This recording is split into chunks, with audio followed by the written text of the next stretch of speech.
And we back as if we never left. Power, peace to your beautiful mind. Welcome to the Brain Space channel, where we raise the awareness of our mental aspects, home of the profound thinker, and I'm your host, Biggest Brain, back with a brief one. Now, this one looks a little bit different this time. In the last video, I told you that I was going to line them up from top to bottom. What I have also decided to do this time is move out of the way so that you can see the whole board. So that is exactly what we're going to do right now, so that we can put what we are looking at today in perspective. Now, in the last video, we made clear that we have three main realms of existence, which is the physical realm, the esoteric realm, and the astral realm. The physical realm produces what we call the body, third dimensional. The esoteric realm produces what we call the mind, sixth dimensional. The astral realm produces what we call spirit, ninth dimensional. Now, the spirit works with elements. The mind works with energy, and the physical realm works through matter, works with matter. Everything is built out of matter. As we just mentioned, the spirit works with elements.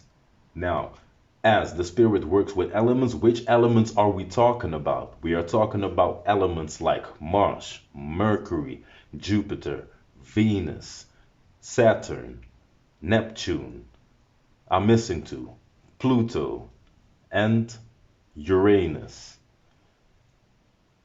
This is why whenever we are talking about astronomy, astrology, what do? We look up at the stars. The spirit works with the elements. The mind works with the energies, which makes that our moon. With the moon, we correlate the energies on our inside, our emotions, how we feel, our emotional intelligence, emotional state, shadow work, all on the inside of us. We will zoom back on that part, on the inside of us. We will come back to that. But for now, that is what makes the mind the moon, and that makes the body the sun, solar plexus. We will zoom on that too. What we also said the last time is that the spirit uses mainly magnetic force, the mind uses mainly electric force, and when you got magnetism and electric force coming together, this is where you get life force. And that is what the third dimension produces: shapes, life, and force, the shift into that shape. These were the terms that the last video was mainly about. So if you have not seen that one is a good one to watch before you watch this one, as this one is a direct follow-up. Let's put what we are looking at in perspective. Because whenever we go on Google, whatever we are able to see is a dude sitting on lotus position, and they will tell you that there are 7 chakras, from which the first is the root, the second is the sacral chakra, the third is the solar plexus, the fourth is the heart chakra, the fifth is the throat chakra, the sixth is the pineal gland, third eye, and then you have the crown chakra. And as you can see, now you get a clearer vision. Why? It is right above your head, because this is a different realm of existence. This one is the astral realm, this one is the esoteric realm, and this one is the physical realm. Everything will be zoomed in on, but we need to start simple first before we want to make things complicated. Now, the reason why I mentioned that on Google you can find a dude sitting in Indian lotus position with 7 chakras lined up in his body, that is because we can see clearly that why the world is not balanced if this is the knowledge that we teach or we get taught in our environment. This proves that only the environment has to be poisoned and the state of being will be distorted, because this information is being put in your environment through what you have in your environment directly: computers, phones, radios, TV, and etc. You can give a person the whole truth, or we can deal with bits and pieces, and that is our reality: bits of pieces and truth, and we need to figure out the puzzle by ourselves. This is what it means to poison an environment. This environment, if it is clean of poison, the being has a fair chance. If the environment is poisoned, the being is already distorted. As we could have seen, the spirit produces a being, the mind produces a character, and matter produces a person, a personality, person mainly.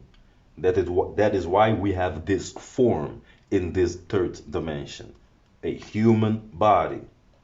And the spirit is inside of the mind, and the mind is inside of the human body. In the last video, I've made it also very clear that the first one is inside of the second one, and the second one is inside of the third one. The fourth one is inside of the fifth one, and the fifth is inside of the sixth. The seventh is inside of the eighth, and the eighth is inside of the ninth. The ninth is inside of the sixth, and the sixth is inside of the third. And this is how you are, a person with a mind and a spirit. We always need to hold in consideration that the first one is a masculine force, the fourth one is a masculine force, and the seventh one is also a masculine force. And why is that important? Because the second is a feminine space. That is why the first is inside of the second. A masculine force comes inside of a feminine space, and the two of them together create a new form.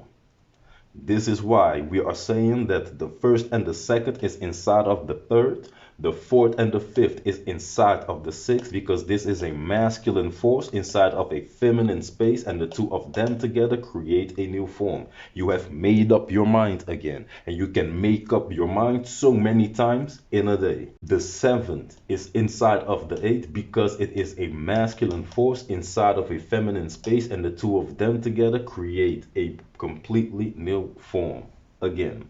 And this is now what we are talking about, transformation, because this is the spirit. And now that we have a way of understanding what being multidimensional actually means, we can go a little bit more in depth, because it isn't only a masculine force, a feminine space, and a androgynous form. No, the form itself also expresses itself in a feminine and masculine way. And now we're going to zoom in a little bit on how we are masculine and feminine at the same time. We need to understand it, because this has nothing to do with the body that you choose to express yourself with. This has nothing to do with being a man and a woman.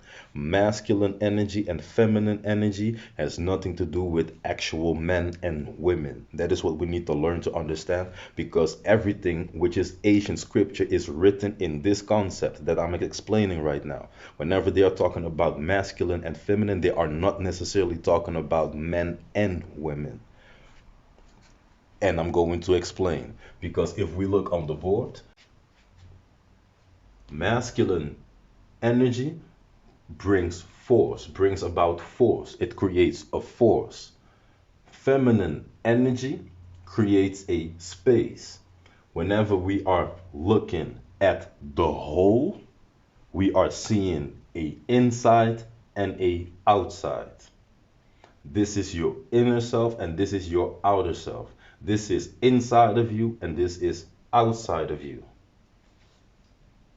This happens inside of you. You are conscious inside of you. This happens outside of you. You are aware of things outside of you, and mainly things that you can see, hear, smell, and etc. and etc. This is something that you show outside of you, what you honor, what you have respect for, what you stand for. But the value of it is inside of you. And this is how each one of these mental aspects, because actually these are all mental aspects, but that is for another video. We're not even gonna go into it, but our sexual organs have a mind of their own. Our stomach has a mind of their own. Our self has a mind of its own. Our heart, I think that is why they are saying not to think with it, because it has a mind of its own. And when it comes to how we feel, nobody can tell you how you should feel. Your feelings have a mind of its own.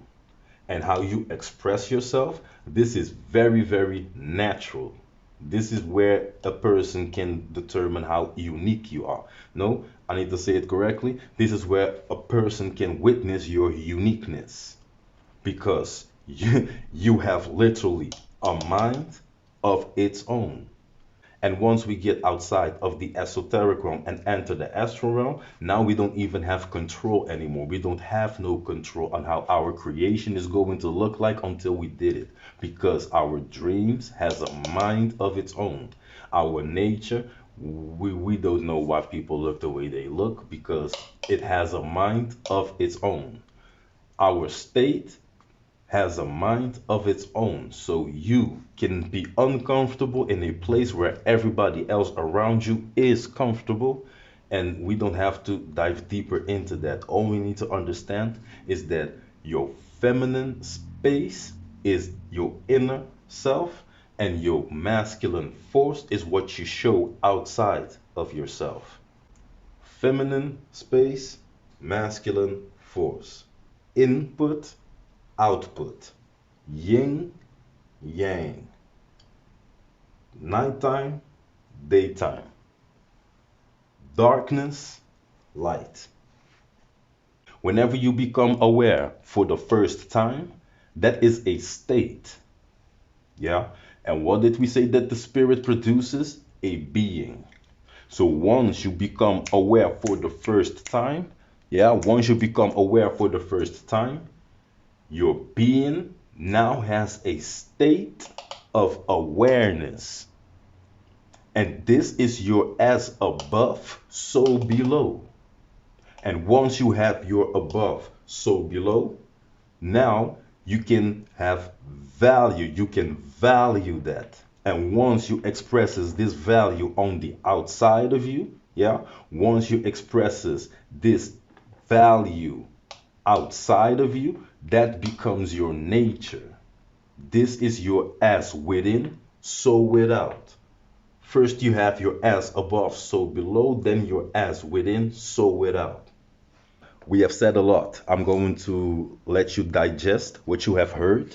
And in the next one, we're going to start going deep in the trades themselves, each one of them, dive deep into that. Because what we need to understand is that these are the 9 dimensions out of which we exist, and every dimension has something completely different that it does. And we are all of these dimensions at the same time. So, as a conclusion, what does being multidimensional actually means? That one is aware that it is all. And what does all means? Because you are only physical in one dimension, and there are 8 other ones that you need to know about. That is what it means as within. You need to know your as within. And from the outside, you expresses that. And what does it mean to be multidimensional? That one is aware that it is all. And the one who is aware that it is all is conscious of the fact that all is one. And that is what it means. One is all, and all is one. One is multidimensional, having a human experience. Catch in the next one.